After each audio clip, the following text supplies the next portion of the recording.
I was talking with Pearl Means before this, and we were talking about the fifth world, which the Native Americans say we have now entered.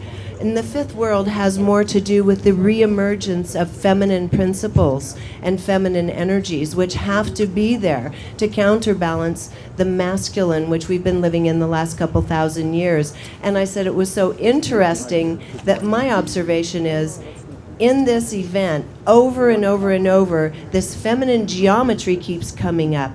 So with that, I will go ahead and introduce Michael. So throughout the conference, one of the things I've witnessed is this geometry based on the toroid, which is a feminine geometrical form. And the torus appears to drive creation of matter as it folds in on itself and perpetually replenishes. So it's interesting, all this is coming together. That also means collaboration. The feminine is about collaboration and inclusiveness. Everything you've just seen in the last presentation and all these presentations is about a new, deeply entrenched and growing spirit of collaboration, even down to a fundamental level of energy and the discovery of this toroidal form at the base of it. So now going to Michael's part. This toroidal, this is perpetually replenishing, this toroidal energy, right? So then what civilization placed massive numbers of toroid or donut-shaped stones across a vast swath of South Africa soil thousands of years ago? And why did they place them there? Michael Tellinger says these strange stones appear to be placed there as a source of energy production. And they do indeed produce energy, as he was dragged off of a flight recently to have his baggage examined when he bought one superb example of a donut stone with him. It set off all the alarms, and he was brought into questioning by TSA over this stone. Michael is here today to tell us what he's learned about these circular stones and the circles that they are created from. And he also has gone to the wonderful effort of having scientific scrutiny of signatures of heat, of vibration, and sound emanating from these stone circles. No one knows how ancient they are. They could have been there for tens of thousands, hundreds of thousands of years. No one even knows what they are. So with that, let's welcome Michael Tellinger.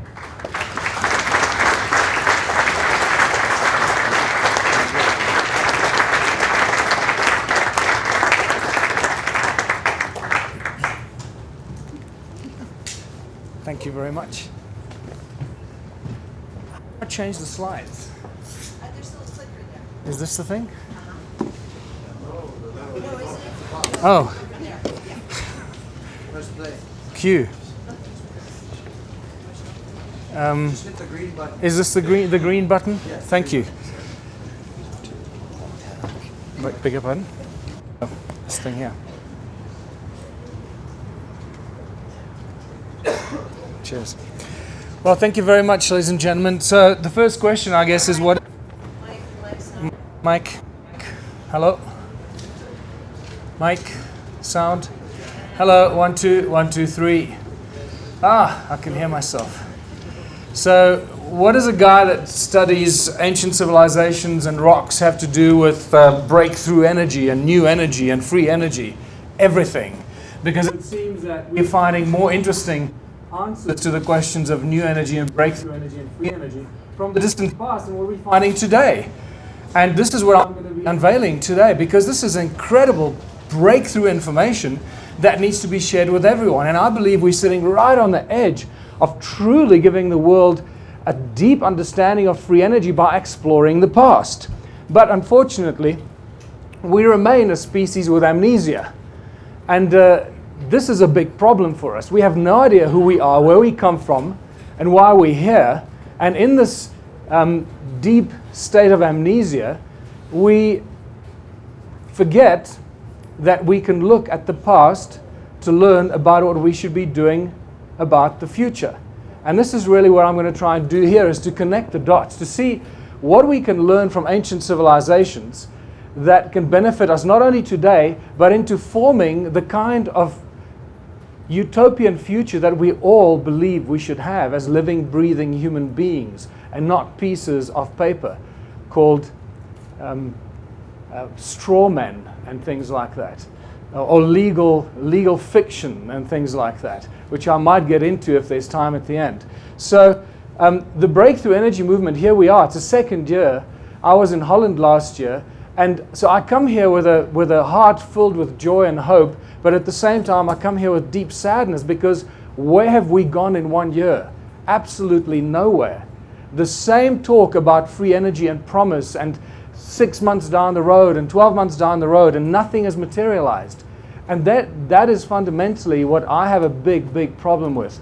And the reason why things aren't materializing is because of the greed of humanity and this thing called money that keeps getting in the way. So my suggestion, because I'll probably forget to bring this up later, is this is a message to all the inventors, the scientists, the bright minds out there that are developing free energy devices. Forget the word funding. Forget the word production lines. Forget the word getting patents launched in favor of yourself for your thing that you've developed. Give it free to the world, people. It's all about free energy. Okay, if you give it out for free, write down the specifications, show the models, show how it works, make sure that you can at a push of a button, you can share this with the entire world within seconds. That is your best form of protection. Because if you do not do this, you may just disappear. And the same kind of horrible things are going to start happening to you the more you close the information to the rest of the world. Share your information. Let the spreading of this become your own security. And I speak from personal experience here, going up against the banks in South Africa, because I believe the reason why I'm still standing here is because we made everything as public as we could. Every single time we were in court, we broadcast the court files, the audio files. We made sure that everything went out on the internet to everybody as quickly as possible. So, new energy. We are searching for free energy. That's the key word here. Free energy. Why are we searching for free energy? One of the most important areas that I see we completely ignoring here, most of us are ignoring this, is the source of energy, and that is sound. The source of all things in the universe, sound and resonance. And the reason I say this, because this seems to be the primordial source of all things, from whence all things come. Free energy. Why are we looking for it? Because we've discovered free energy over and over and over again. And yet we're still looking for it. And the reason is because energy is the most fiercely guarded sector of all industries, even far more so than the pharmaceutical industry, which is killing us and poisoning us on a daily basis. But it's through the suppression and the control of energy that we are most enslaved, more enslaved than most of the other sectors. And this is really the hurdle that we need to look at, to cross as quickly as we possibly can, because that will truly liberate humanity to reach our potential as divine co-creators of our own future reality.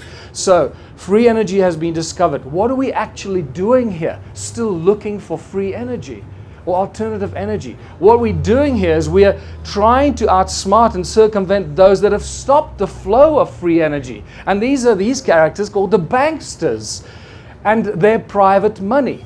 And it is these banksters and these secret societies, as Sasha Stone calls them, the Babylonian clan, that clan that goes back thousands of years. These guys love to show off and hide their symbolisms in plain sight, shoving it in our face. It's on the money that we use. It's everywhere around us. And this boasting with what they're going to do to us and how they're going to manipulate humanity is all around us. It's not just something that's being used recently. It goes back thousands and thousands of years. So the money stops the flow of free energy. Remember, without money, all energy is free. That is an important connection to make. And no hurdle to progress will prevent us from reaching whatever energy we want to develop. So, human origins provides the answer. And I'll come back to the species with amnesia and the great human puzzle, the three fundamental questions that most of us have been asking ourselves most of our lives. Who are we? Where do we come from? Why are we here? The fact that we don't have answers at the click of a button or the snap of my fingers means that we don't know. We're speculating, we're searching for these answers. We are truly a species with amnesia that is waking up from this amnesia. And this is why these conferences are so critical and vital to help us wake up and help being the seeds of consciousness to wake up all those around us, just like David Icke has told us. And I'm so excited to hear this is happening, because I didn't even know that the People's Voice was at such an advanced stage of becoming a reality. So what we find when you start looking at the origins of humankind and the origins of all things, that sound and resonance become the common denominators of all creation stories. It doesn't matter where you look, and eventually you will find that it's sound and resonance that come into play. And in Christianity, the word, the the Egyptians sang the word, the universe was sung into creation. And my favorite, the Aboriginal sacred songs, the 3 sacred songs, and brought everything into creation. And just to describe, to demonstrate it with some illustrations, it's the 6 days of creation that are directly and instantly linked to sacred geometry, as we know. It's the 6 aspects of and sound frequencies, and it's all to do with resonance. The 6 aspects of the all-seeing eye of Horus. This one very obviously shows us that we're dealing with resonance and sound and harmonic ratios. And this is where it also gets far more sinister. Just like for thousands of years, or just like recently, these secret societies that John F. Kennedy exposed in his famous speech in 1961 that eventually, I believe, led to his assassination. These same secret societies are referred to go back thousands of years, and they've been leaving these secret encoded messages for us everywhere. And this is phenomenal when you start looking at the origins of humankind, how all this stuff is connected. You can't separate anything from anything else. And if you understand how to dissect it, it will give you information and lead you in the direction that we're hopefully going to get some interesting intelligence from. The hidden occult messages in plain sight, like I mentioned. Today, just as they were thousands of years ago, hidden occult messages of the controlling of the humanity for millennia. It's been going on for thousands of years. And the all-seeing eye of Horus, many of you may not be aware of this, is actually just the representation of the pineal gland. How they've taken control of our pineal gland, which is really to do with sound and resonance and frequency. It's a frequency receptor, receiver, and transmitter that should give us telepathic ability and qualities, which it clearly does not do.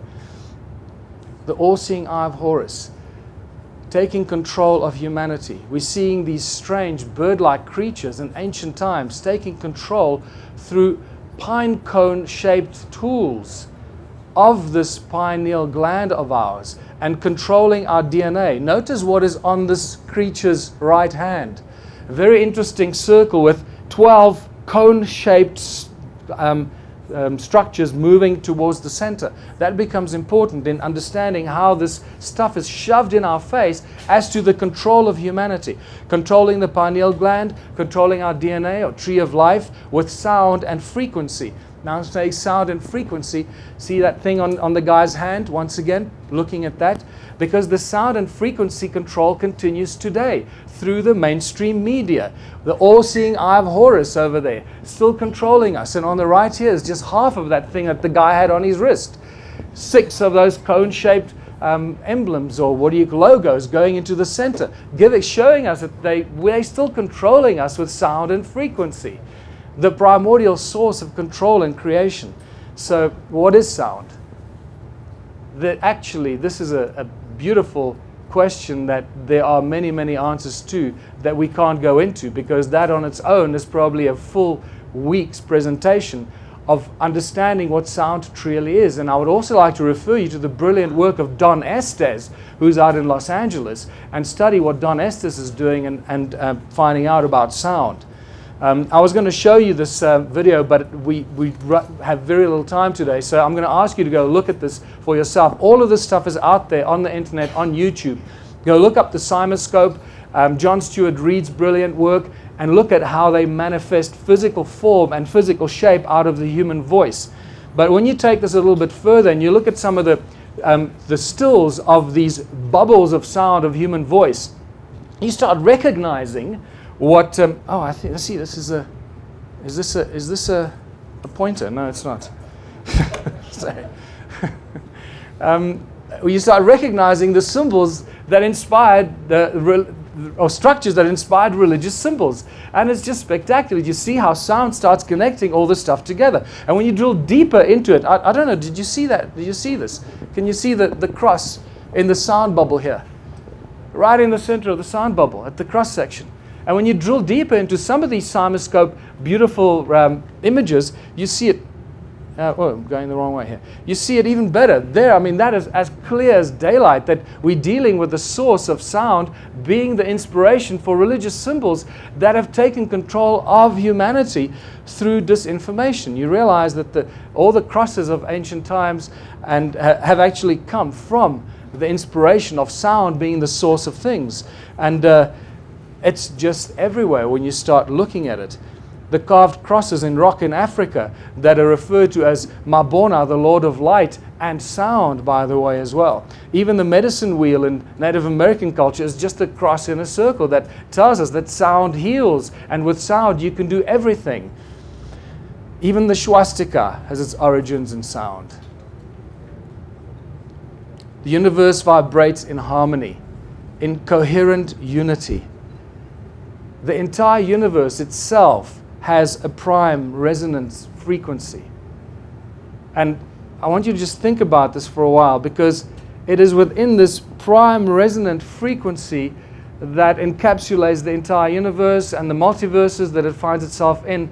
If it didn't vibrate in absolute unity and harmony, it would be in dissonance. It would be incoherent. It will start breaking apart. It won't remain in unity.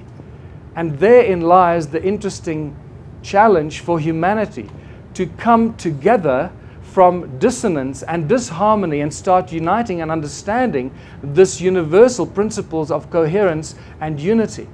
And in understanding how the entire universe vibrates in perfect harmony, gives us a clear indication of where we should be going as a species into the future in perfect united harmony. And I believe that this is what Gene Roddenberry actually meant when he introduced us to the prime directive, is actually referring to the prime resonance frequency of the entire universe. If you go against that, you will basically kickstart your own demise.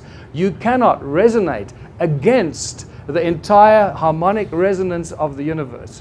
You will destroy yourself. Now, with this understanding, we need to move forward and stop destroying ourselves and vibrating in coherent unity. Sound and resonance. It levitates, it boils water, creates light, spontaneous generation of DNA. It heals, it destroys pathogens. It melts metals at body temperature at around 104 degrees, the hardest metals that you can find. It's a precursor to electromagnetism, electromagnetic fields. In 2011, Luc Montagnier discovered that you can spontaneously generate DNA just by exposing it to 7 hertz. And for this, he was excommunicated. I heard the other day that he now lives in China. Instead of winning a Nobel Prize, he had to go into hiding. Peter Davey, this is one of my favorite examples of what sound can do. And Peter Davey inadvertently gave us free energy. I'm saying free, it's sort of getting there, right? Because from 1940, this guy's been boiling water with sound. Okay, now this is the first video I'm going to show you, because last year I don't think I showed this. Can we just have a look at this?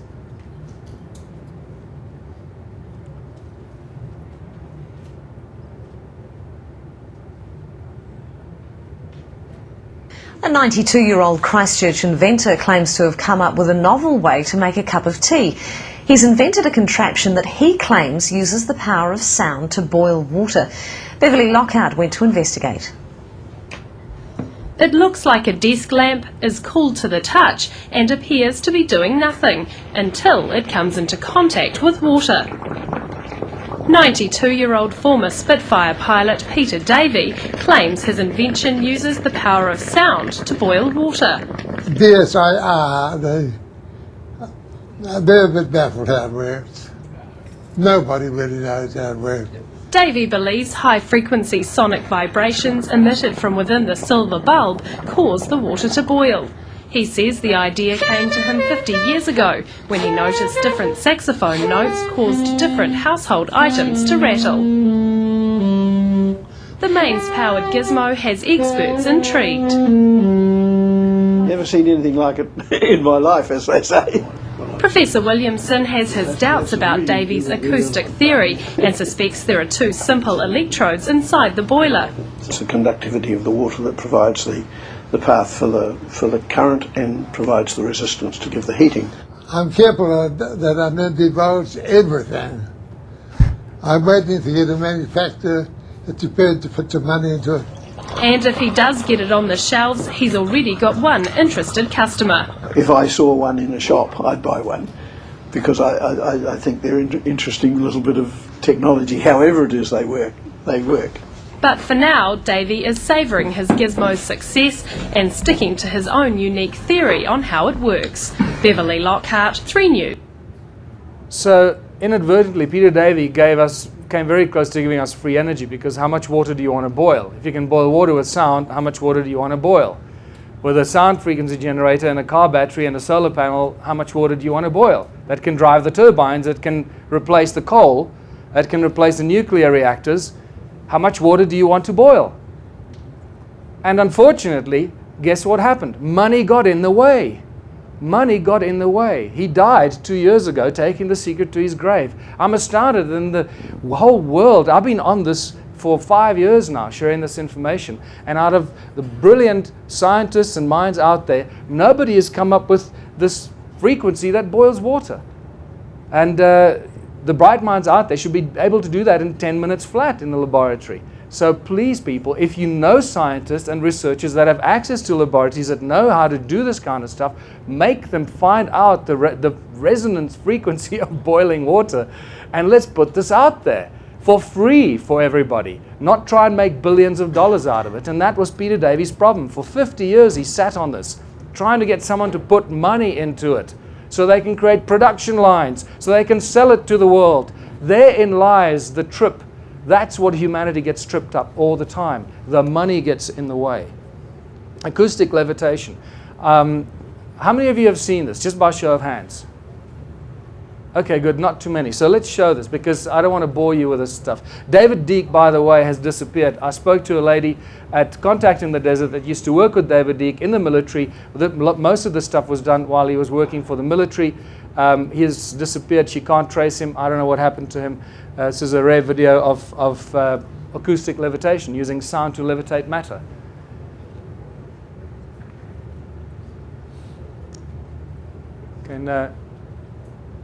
Can we click that and show it?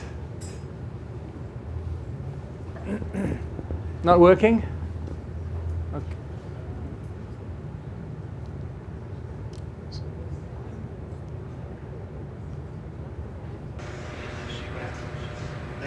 Notice there are two forces of the sound, two sources of the sound frequency, and these polystyrene items are levitating at the crossing point of the source. And you can make it spin, you can make it bounce up and down, you can make it rotate, you can make it tumble, and you'll notice all these amazing things that he does with it. And it's important to see this, because we hear stories about sound levitating things, but until you actually see it, you still imagine it's just a myth, some crazy old folks story.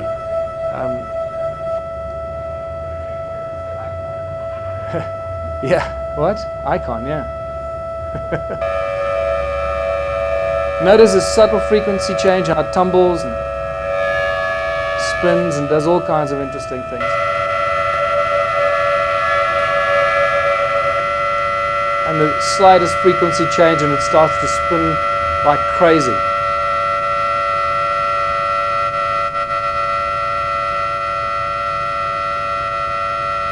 So you can let your mind run wild and imagine the applications of sound doing things, not just levitating, but creating drilling technology and pumping technology and anything you can imagine.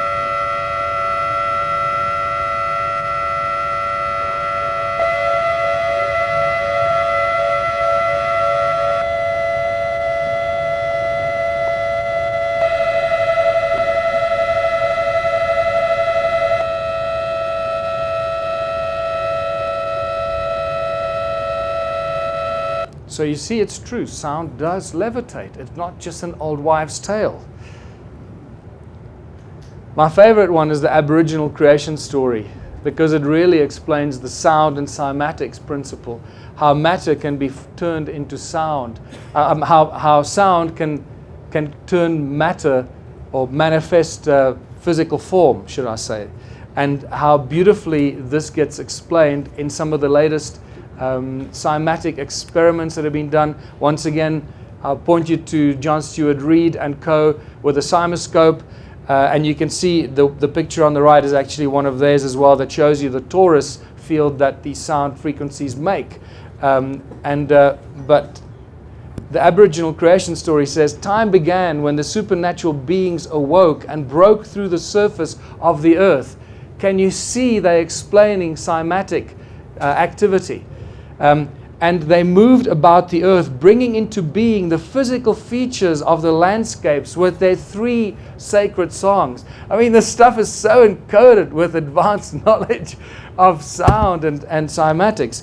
And let's just show this little clip. This is from Hans Jenny's brilliant work in the 60s already, but it really shows you how sound can create mountains, not just beautiful patterns. And there's a lot more of this on the internet. Just go look for yourselves. Circular shapes appear, but these are in a state of continuous upheaval. The particles are pushed outwards from the center and inwards again from the outside, and at the same time they pulsate.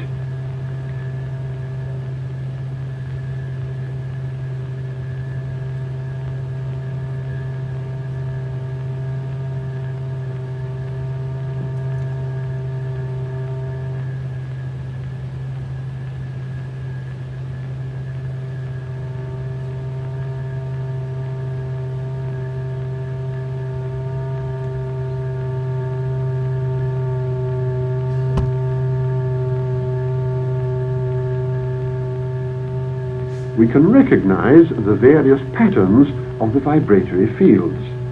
They move to and fro, unite, and separate again according to the vibratory state of the surface formed by the membrane. And we can, as it were, move over a landscape which is in a state of vibration. If we intensify the note, if we produce a crescendo for the ear, the masses are hurled outwards. We see fountains, eruptions, explosions almost.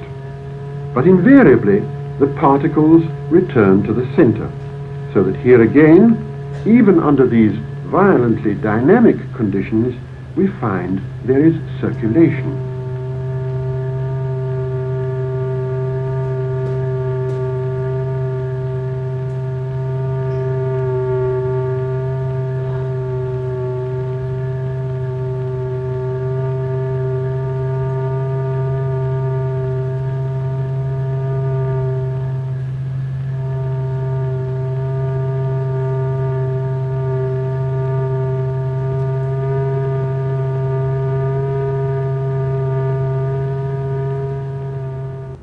So there we witness the supernatural beings rising to the surface of the earth, bringing into form the mountains and so forth. So it's just a beautiful example of that.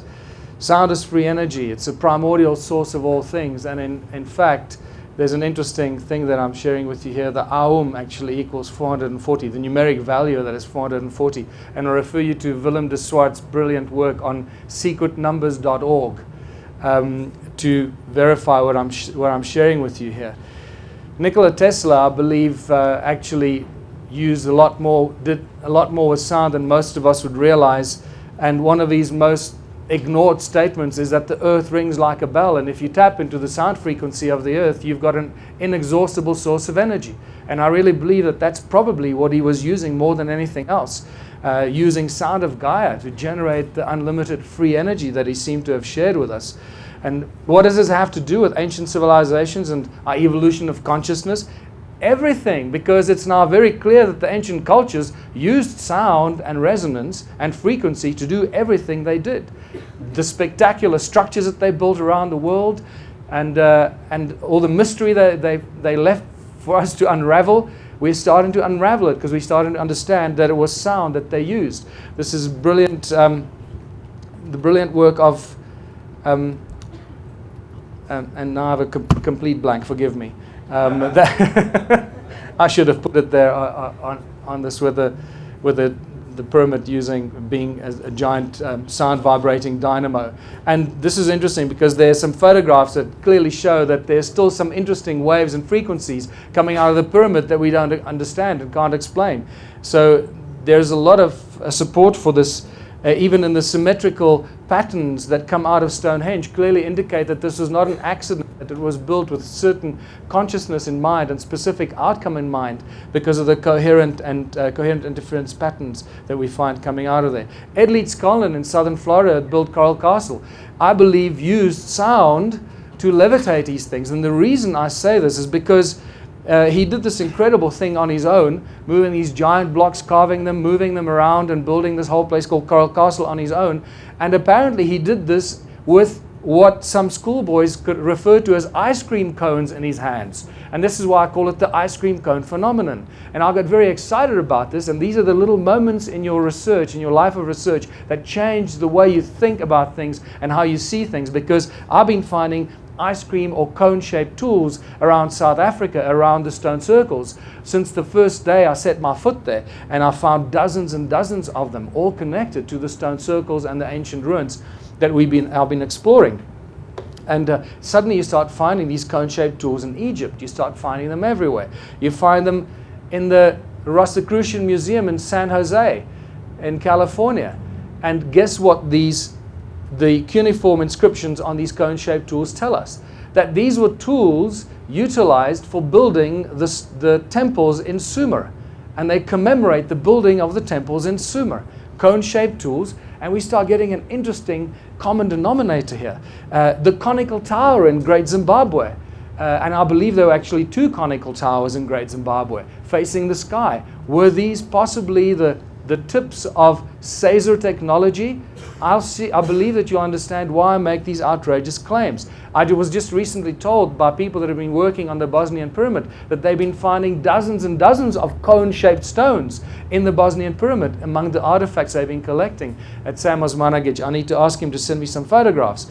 And then in our eyes, we've got rods and cones, right? So when we see movies like Superman, I believe that this is really our gift, to be like Superman, to do things with our eyes because of the cones in our eyes. And you'll start seeing why this is not as outlandish and outrageous as first might meet the eye. In the 11th century, sorry, I missed that completely, the history of Southern Africa is all about gold. By now you should know this. If you don't know this yet, this is why this is the golden goose, and this is why Southern Africa has always been stable. It's never been quite out of control, because this is what Cecil John Rhodes made very, very sure of, that it was stabilized for the crown, because that's the goose that lays the golden egg, and they cannot destabilize the goose that lays the golden egg. And this is why it's one of the best kept secrets in the world. And I hope to keep it that way, because I want the whole world to come to Southern Africa. So in the 11th century, we're told by Ahmed al-Biruni that describes the prosperous gold exports from the port of Sofala. Now, there's a whole lot of important information about this, but what's fascinating about this is that for about 700 years, along the east coast of Africa, they traded with these beads that were apparently worth their weight in gold. Now, our historians put this in the history books and then we forget about it. It's an interesting curiosity, but we got to stop and say, why on earth would beads be worth their weight in gold? It doesn't make any sense. Here's a hand of gold, there's a hand of beads. What are you going to take? Right? You'll take the gold. So why on earth would somebody make the statement, and why would this have been the case for about 700 years? It's this critical bit of information, and you'll see why it connects directly to the beads and their shape, and I think you already know what I'm talking about. The history books claim that Southern Africa was sparsely populated. Well, unfortunately, that theory gets blown right out the water by the stone ruins and the ancient sites that we've been discovering and sharing with the world. There are many, many of them, and unfortunately they've been under attack, and there are millions, or let me rephrase it, thousands of them have been destroyed by ignorant government officials, forestry, farming, roadworks, town development. Thousands and thousands have been destroyed. However, there are many that remain. And unfortunately that they still fall into the realm of cattle kraal, so-called cattle enclosures that people used to keep their cattle in. And that is still what goes out in our history books.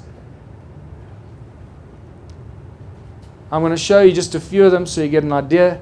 If you've seen this before, please indulge me again. What's important to note that each one of them is circular, and yet each one is completely unique. There are no two stone circles that are identical or even closely resembling each other. They are completely unique. And you start seeing very interesting things as you start studying this. But because we only have an hour, I'm just going to rush through this. And you start seeing some fascinating flower-shaped patterns. Because flowers are pretty, so they built cattle kraal to look like flowers, right? But you can only see it when you're up in the air. I don't think so. So what's going on here? Notice how they connected by these channels, that everything is connected. And incidentally, Great Zimbabwe is part of all of this. Okay? It is not excluded. In fact, we'll realize that Great Zimbabwe is the head office or the major stone structure in southern Africa. Or as I now have irrefutable evidence that we can't go to in here in this short space of time, that this was actually the Sumerian entity Enki, his domain. And thank you very much, Regina. And this is what Great Zimbabwe looks like from the side. If you haven't seen it before, it's a spectacular structure. It's a very confusing structure. The current historic evaluation is it was built by the Moors around 1,000 years ago. That's it. That's where it stops. I have news for them. The problem with these stone structures and these cattle kraal is that they aligned with the movement of the sun and solstices and equinoxes, and also sacred geometry and 5-factor and so forth. So, and hexagons suddenly come out of it, and you realize that these cattle kraal must have obviously been built for holy cows, because otherwise these guys were really wasting their time. And when you start seeing equilateral triangles that do some really interesting things, and star tetrahedrons coming out of these structures, we realize we're dealing with something far removed from basic structures, whether they were built for dwellings or cattle. It doesn't matter. This is a whole different level of consciousness. These ancient roads or channels that connect each one of these stone circles. Not one stone circle stands on its own. They're all interconnected. And this is where it really started getting my attention. When I realized that we're not dealing with individual dwellings or individual little structures for some little migrant tribes that were moving around. We're dealing with a vast network of structures that are interconnected by these channels that are not roads, as our history books in South Africa call them, roads to drive their cattle on.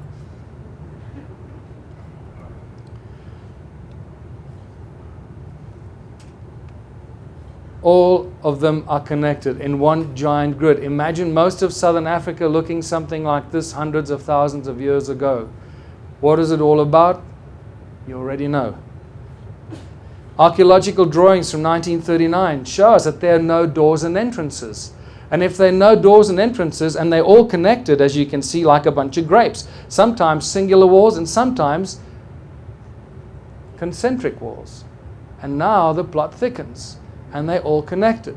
If they do not have doors and entrances, they cannot be dwellings. They have to be something else. And this is where it gets really exciting. Now we also get the real problem of agricultural terraces that cover more than 450,000 square kilometers in a part of the world that was apparently sparsely populated with hardly anybody living there.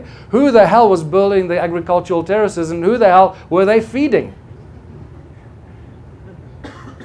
And these terraces are everywhere. Once your eyes get sensitized and you drive around with me, it gets a little laborious because I keep stopping and taking photographs of everything like this here. But at least I can show you. Even on Google, when you start looking around, you'll start seeing these terraces everywhere. And on inhospitable steep mountains in Lesotho, where there shouldn't be any terraces, there are terraces. And here you have a beautiful example. This is right up the road from where I live. I live right in the middle of these ancient structures. I moved away 5 years ago from the craziness of Johannesburg, and you can see the channels, the terraces, and the stone circles all held together like a giant spider's web, holding them all together. And on top of the mountain, it looks something like this. It goes on from this particular point about 60 miles in a 360-degree circumference. So what's his activity all about? Once again, it's all about the gold, but you already know this. And what do ancient texts tell us? Ancient texts tell us that we are now discovering some interesting interference in human activity by these groups of beings called the Anunnaki. And I cannot stress enough, for those of you that are still speculating or wondering about this, I cannot stress enough the importance of the influence and the interference on human activity by these entities called the Anunnaki. And I urge you to go and do some more research on this, because we don't have time here today.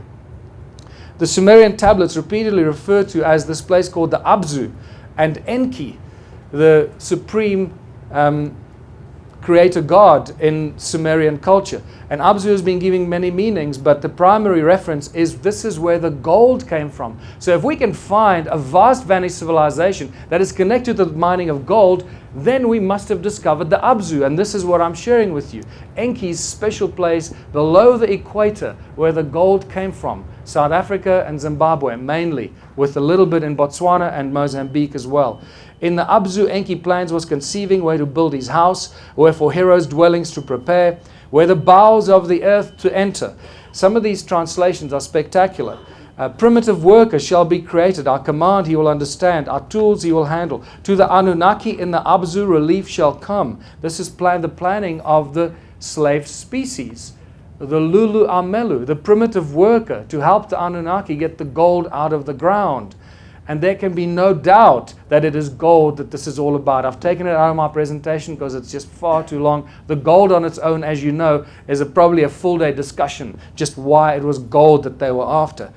And it is also at this moment, I believe, that Enki did what Gene Nottenbury, where I mentioned earlier, first brought to our attention, that he did not breach the prime directive. Because if he did so while he was cloning this new species to help them dig in the ground, he would have initiated his own demise. That he gave the creature enough memory, if you can call it that, in what the Anunnaki or the Sumerian tablets called the entwined essence. Isn't that a far more eloquent term for DNA?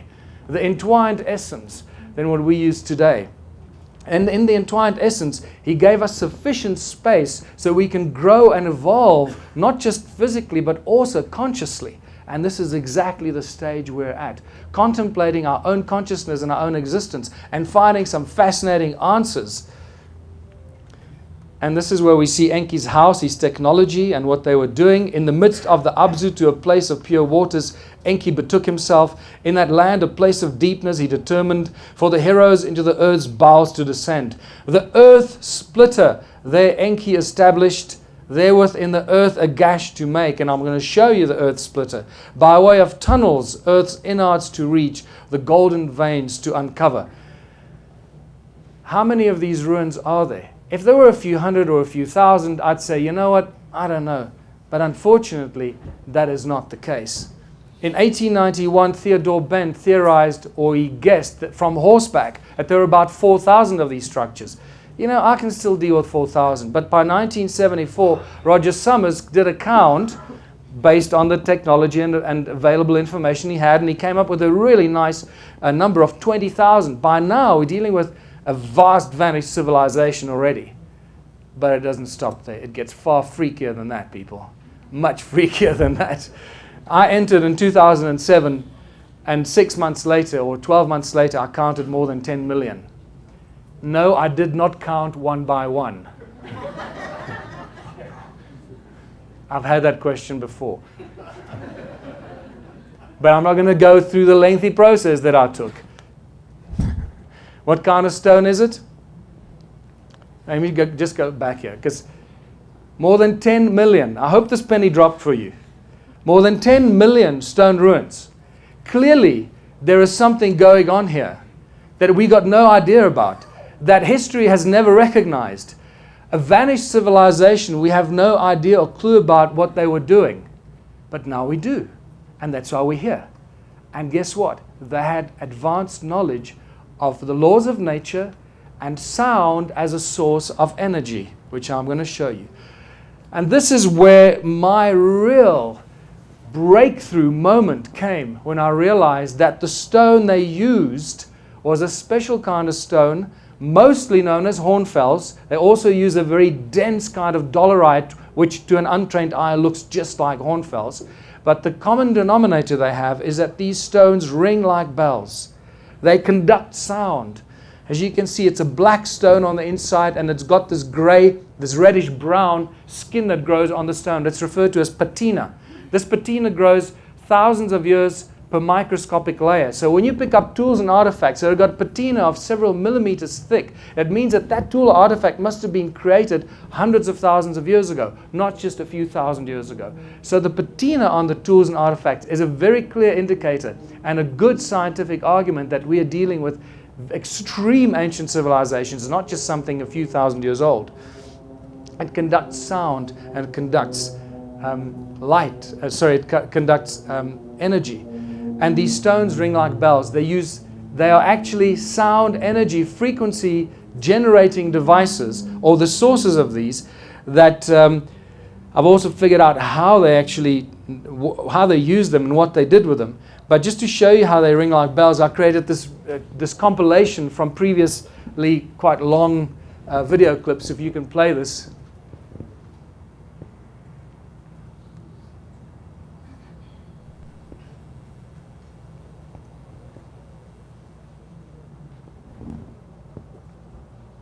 Let me also just show you how some of these other stones ring like bells. This is what I call, and as you can see, we find many of these elongated stones. This one is full of patina. It's thick patina, so it's quite dull, but you can still hear the effect. And this is a beautiful one. This one actually rings at 2 different frequencies.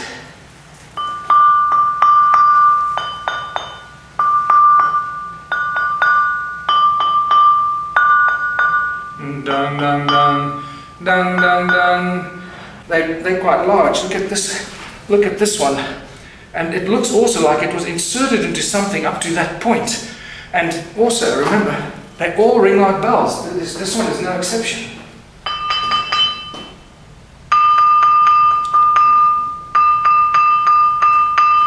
Alright, and on that note,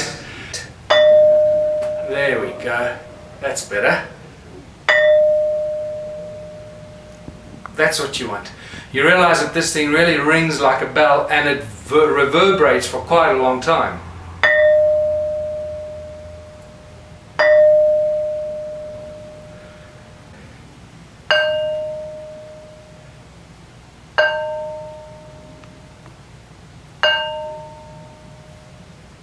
And there you go.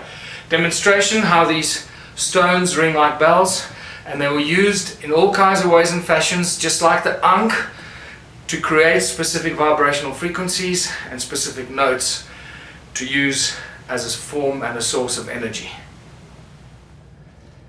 Thanks.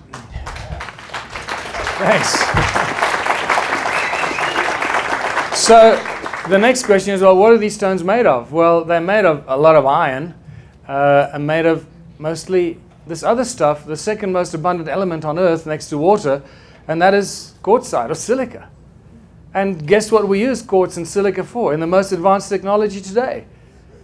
And so what are we learning from this? We're learning that you don't have to extract the silica out of the raw material to put it into fancy, shiny little metal boxes to sell to people, because you only do that if you want to sell it. If you know how the stuff works, you leave it in its original form because it's infinitely more efficacious in that original form. You're not breaking its energy around it by extracting it because you want to sell it, and leave it in the stone. This is why the ancients worked with stone, because they understand how to use silica, how to use the laws of nature and all these things around us for their own benefit. So this is what the stones... Oh, sorry, I'm going the wrong way. And now that we know that you can store digital information in crystals, large amounts of terahertz in real crystals, you no longer need little chips that we put in our computers. I'm suggesting that hold on to your crystals, because there's a new law that's going to be passed that crystals are now suddenly illegal. Because now, we can't have people storing trillions of terabytes of information into one crystal. That's not good for business, is it? So just watch this space. I'm not sure what's going to happen there. So, That's the same crystal you presented This one here? So all this stuff is encoded here. Thank you very much. So I'm saying that all these ancient stone structures, as whether it's Stonehenge, the pyramids, the stone circles, they all have this information, and everything that happened, they encoded in the silica, in the crystal, in the stone. And some 12-year-old kid with an iPhone is going to walk up to one of these soon, plug something in, and download all that information. We just don't know how to do it yet. So watch that space too. So, and it's only really in 2009 that the world was introduced to Caesar technology. Until then, we only knew about laser technology. Now suddenly they're talking about Caesar technology. Laser uses light, coherent light. Caesar technology uses sound. Bingo! Here we are, going back thousands of years, suddenly understanding what these ancients did. They didn't necessarily use light. They probably used light as well, but they most likely used mostly sound. Caesar technology, therefore the cone-shaped tools, the cone-shaped stones, the ice cream cone phenomenon that you find in all these ancient sites, from the pyramids to Stonehenge, to the Bosnian pyramid, to all over the world, to Edlitz at Coral Castle, and these spectacular cone-shaped tools that I've been finding. And then we get to the sacred stone, as it's known in African shamanic tradition. And Credo Mutwa actually, I think in the discussion with David Icke, he says that the sacred stone, you can look through the sacred stone and communicate with people across space and time. That was a shamanic way of telling us what it actually is. I think you know where I'm going with this, right? So, where's the flagship among these ruins? Adam's Calendar is the flagship, absolutely no doubt. It was rediscovered by Johan Heine in 2003. Baba Credo Mutwa was initiated there in 1937 as a young shaman.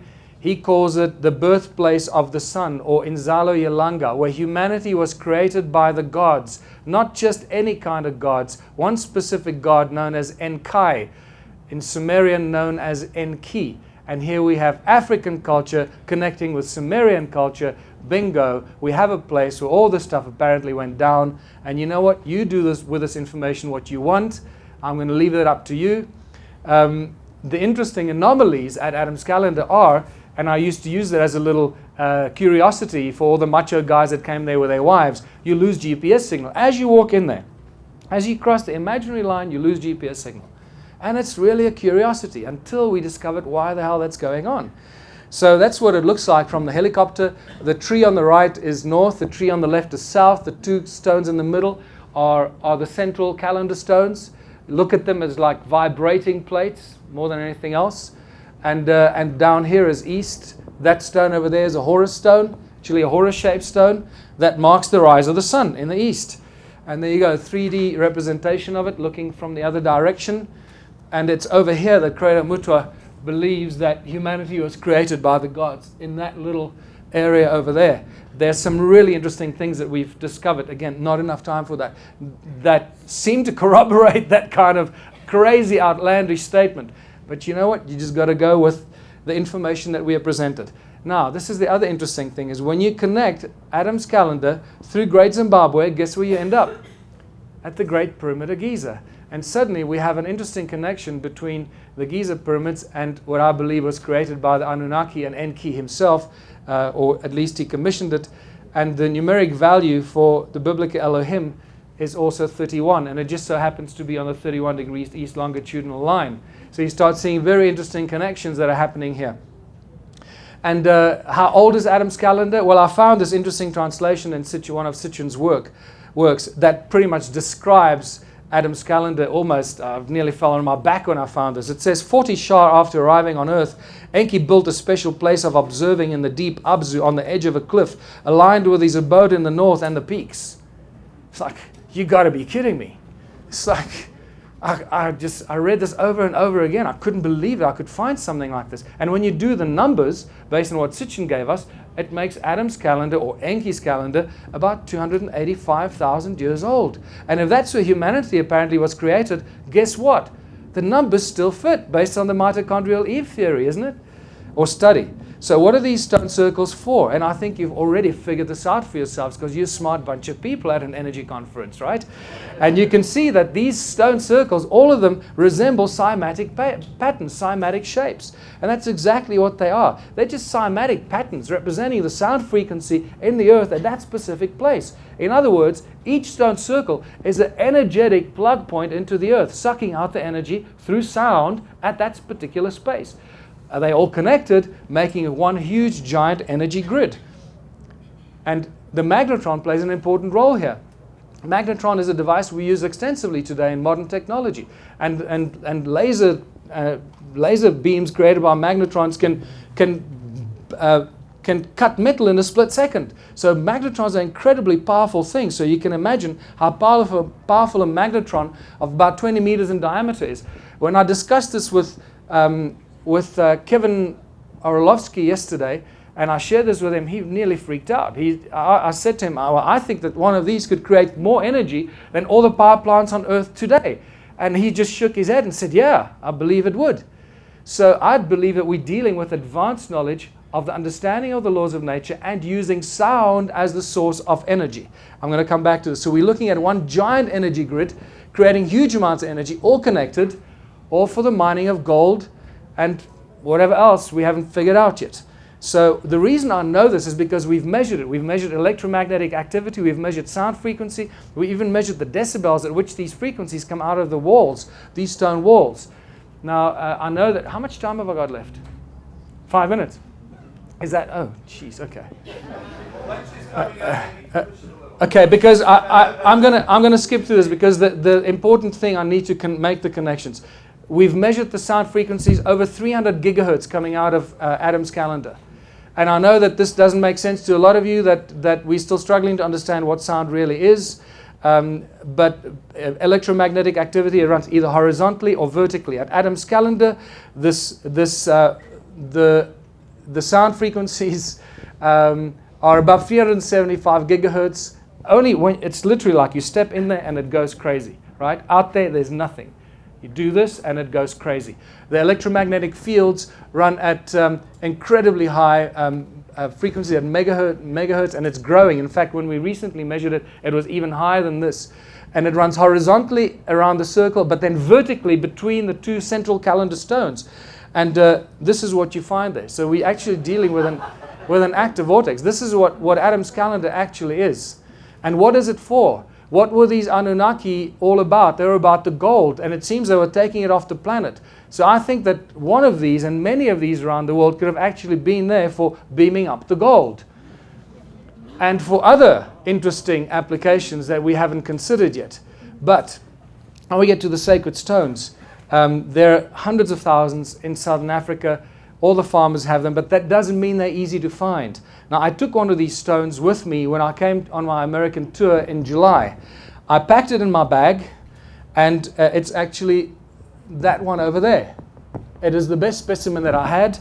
I packed it in my bag, and you saw Daniel Nunes, you saw these guys, and I brought it because I realized we're dealing with vortex coils and vortex technology here. So this is what it is. I'm just jumping the gun here. We've got no more time left. So, and this is why the beads were worth their weight in gold, by the way, because they represented these sacred stones that were actually given to the people by the gods that could create huge amounts of energy for all the stuff that they were doing there, connected to the mining of the gold. But this is me handing that particular stone to Nassim Haramein. But the journey there was the interesting part. And I think I'm going to end on this because we have a little bit of time. So when I was leaving South Africa, I already knew that these stones had incredible energy in them because we measured it. And I knew that I didn't know what was going on, but I knew that I needed to hand it to somebody that could do research with us. And I hope Nassim's going to come back to me with some interesting feedback soon. I really hope so. So we packed it in my bag. My girlfriend Louise said, we've got to take something to Nassim. He's working with resonance, with sound. It's a resonance project. They'll do something with it. So wrapped it up in bubble wrap, put it in my bag. We deliberated, should I put it in my hand luggage? Should I put it in my bag? And eventually I put it in my bag and we checked the bags. We left South Africa. We arrived in Doha on Qatar Airlines, no problems. As we were leaving Doha to the United States, we now go through what? NSA and Homeland Security. We're about to take off, and the captain says, okay, close doors, cross-check, and blah, blah, blah. 5 minutes goes by, nothing. We're still sitting on the tarmac. Nothing's going on. Suddenly we hear it. Louise Clark, please identify yourself. So I look at Louise and I go, oh my God, Louise, what have you done? and she puts up a hand. The air hostess comes and says, please follow me. So I go, I'm not letting her off this plane on her own. So I follow her out. They march her down the stairs onto the tarmac. There are 5 guys with guns standing around my bag. And I go, oh God, so what's going on here? So I follow Louise down. They say, what you doing here? Get up there. So I go back up the stairs and I say, that's my bag. I say, okay, well, you come down here. And then all this, confusion because they cross-labeled our bags. So suddenly when I saw my bag, I knew, oh my God, it's the stone. The stone's in my bag. So what's going on? And so they say, what's in the stone? Whatever is in there is a security threat. Please open the bag. So now they're getting very itchy, very, very nervous. And as I'm opening the bag, they don't know what's coming out the bag. So they're like getting... and as I'm opening the bag, I'm thinking, what am I going to tell these people? It's my sacred stone. I don't want them to confiscate this. I've got to get this to Nassim. And so I'm thinking, what am I going to say? And as I open it, I think, African curios. Yeah, African curios. Because it can't be exotic material. Exotic material is not allowed. But African curios is allowed. So, and it worked. I showed them the stone after taking about 2 minutes to try and open the bubble wrap because it was really tightly wrapped, and they're getting more and more nervous with every second. And what I did not know at that stage is as I'm showing them this, I said, you see African curios. And I go, there was one African guy there. And he looked at this, he went, I've seen those before, and he walks away. While the other guys are still shaking theirs, they don't know what's going on. Okay, well, put it back. By this time, the captain's come out there. He says, what the hell's going on? If this plane isn't in the air in 2 minutes, I'm offloading the plane. So as Louise is walking back, she heard one of the guys say, whatever is in that stone crashed the system. So all along, I hadn't known this yet, but I knew it obviously triggered something. But all along, as I'm opening the bag, while I'm a little nervous with these guys with their fingers on the trigger, I'm thinking to myself, the stone works. So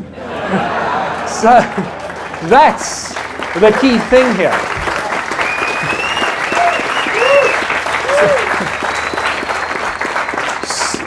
You can imagine, they scan these bags with all kinds of things and probably ultrasound frequencies. One of those sound frequencies must have gone into the center of that and created a pulse that just shut the whole system down. And this is what we need to work with. Vortex coil technology.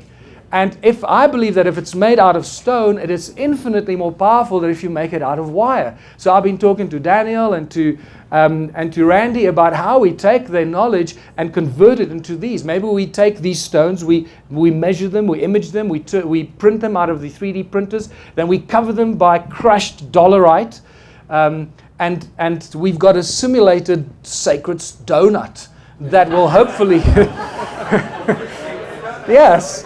Sacred Randy's donuts are going to become sacred donuts. So we have free energy, people. The ancient civilizations of Southern Africa have given us free energy, and we just need to figure out how to tap into it. My brief discussion with Kevin Orlowski yesterday made me very excited because I believe he's one of the few people that will understand how to do this. Now, I'm not going to go through this. You can look at this, the transport levitation, the electromagnetic, the channels between the circles were actually transportation devices, things levitated above them. It's called quantum locking. Go look it for yourself. You'll freak out when you see it. It's beautiful. But I want to share this with you because this is really the major breakthrough, and I'm going to take 5 more minutes to end here. Ancient cultures knew that there was an energy grid around the world. We're only rediscovering this energy grid, and it seems to be that these ancient cultures built all their sacred temples and sites on these nodal points of this giant energy grid around the world. And this is what you find with all the ancient sites, right? And there's Adam's calendar, look, right there, bang. And the pyramid right above it. And there's something over here. I don't know what that is, but we need to check it out. So play with this. Go look on Google Earth and you'll find things, and please email me if you do find. Share it. So this is phenomenal, because then you find this clay tablet, and this is real. This is not even a Sitchin translation. This comes from the Schoen collection in Oslo. And it says, in distant days, in those days after destinies had been decreed, after An and Enlil had set up the regulations for heaven and earth, Enki, the exalted knowing God, by the rules for heaven and earth, the fixed rules, he set up cities. My God, what are they telling us here? They knew that there was an energy grid that covered the earth, and that this energy grid was somehow echoed in the sky. The rules for heaven and earth. This was mimicked in the sky. And there's a lot more information that I can share with you about physical evidence that there is, in fact, this energy grid in the sky. It is also now evident that the Anunnaki were the ones that put this energy grid in the sky.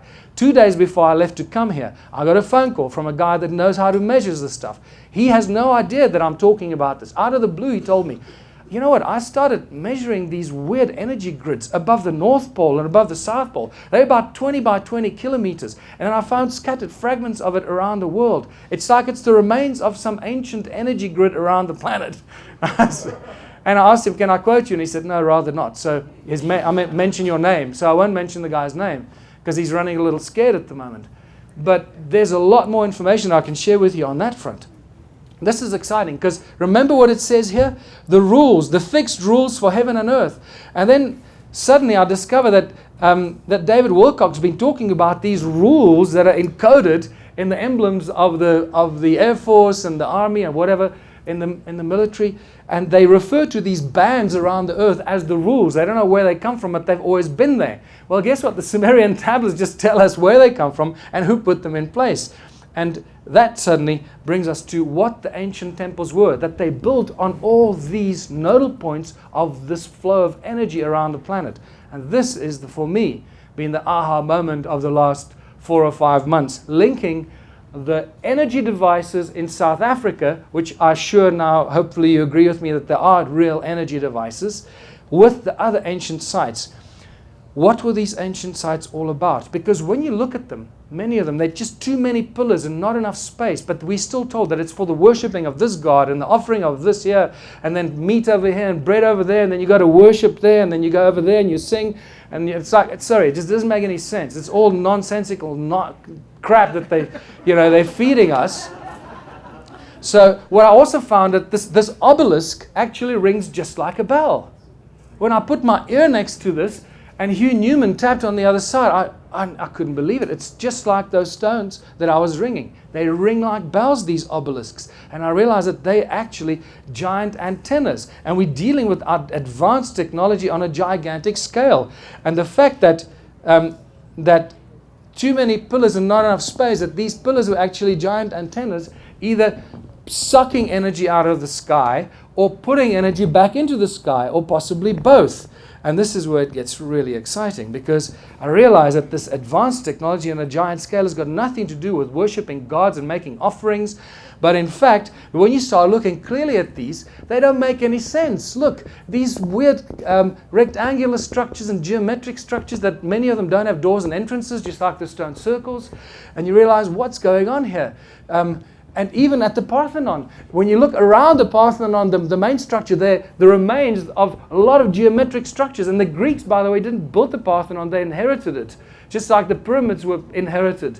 And when you start looking, and there's this amphitheater that leads to this entrance, and it's connected to this entrance. Too many pillars, not enough space, weird geometric structures and shapes that don't make any sense. And here you got another one, these giant things connected to what they say is the dwelling quarters, the living area. But it doesn't look like a living area when you look at it at all, actually, because many of them have weird looking entrances and it doesn't make any sense. And this is one of my favorites. Look at these, just these bloody pillars like going crazy, and then that big open area over there, and then you got concentric circles in front of it. What the hell's going on here? I momentarily forget. Sorry, I should put it up there, and I'm silly. Yeah, and this is why I found a table next to where Louise and I are visiting some friends in Johannesburg, and there was a book next to our bed of aerial photographs of ancient sites. And this is when I had this epiphany, when I started, because you don't often see aerial sites of ancient sites, aerial photographs of ancient sites. And this is where the penny dropped for me. I realized that the temples are actually templates, and you start seeing that it's got nothing to do with worshipping, that these are actually templates and they're giant energy circuit boards. That's what we're dealing with. And it changes everything, people. Now we got a connection to the stone circles in South Africa generating energy, and you realize that this is a whole different kettle of fish. All right?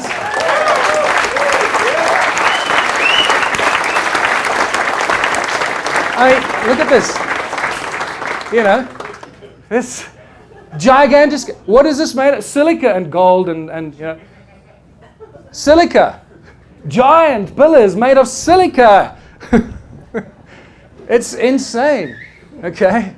And when you start looking, now you just go crazy. Please go and look for this. You're going to go nuts. You're going to stay up at night. And they use water, not just silica, but next to silica, water is just as conductive and contains memory, stores information, just like silica. Angkor Wat, surrounded by silica. And when you look at Borobudur, when you look at the aerial photographs, it looks like it's alive. I took it out of here because I thought it'll save time. It didn't really. But it looks like it's alive. Borobudur, it's like vibrating on the photograph. And you realize that these are all energy generating devices. Those are just large versions of these, connecting to the circuit board over here. Right? And guess what? And it continues. Even the Mayas, the Mayas and the Aztecs, they just anthropomorphize these layouts of circuit boards so that it doesn't give it away, and you put human beings in there and hides the real purpose for what it is.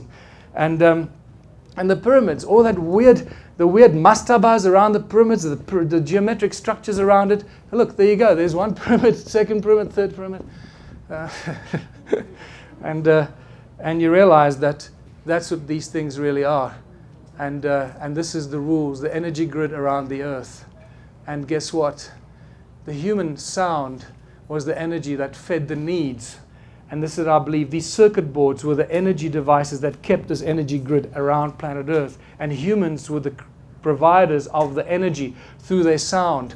This is why they've got amphitheaters connected to these circuit boards. They get a bunch of people in there, they get them excited, they create a lot of sound, and they kickstart this whole circuitry. And this doesn't, not just in Greece, but in other ancient sites. There's your amphitheater connected to the circuit board.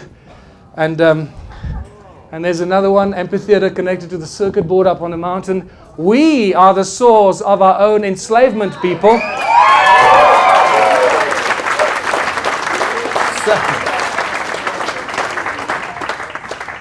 And nothing has changed in 2013.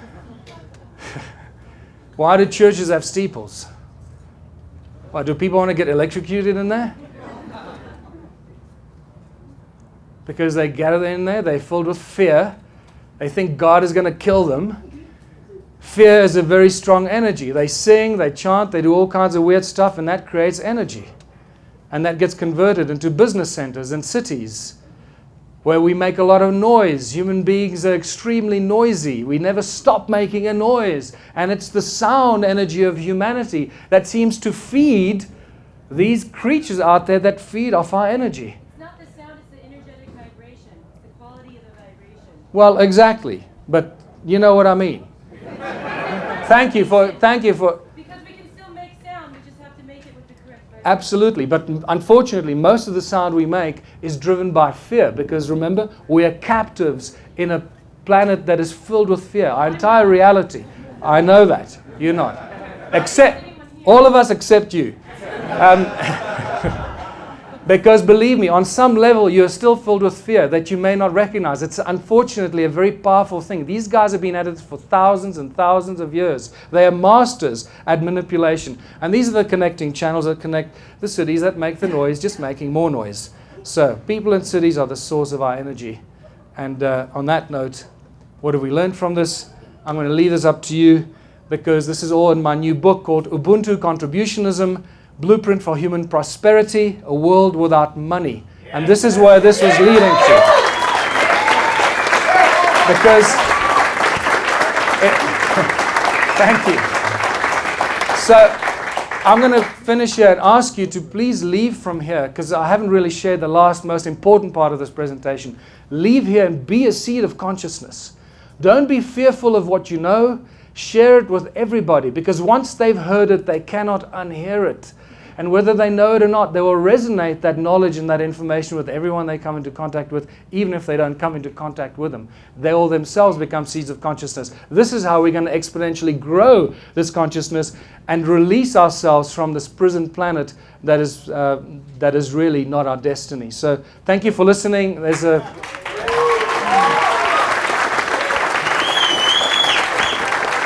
Thank you very much. Thank you. That was the best one ever. No. Thank you very much, people. Thank you. Thank you.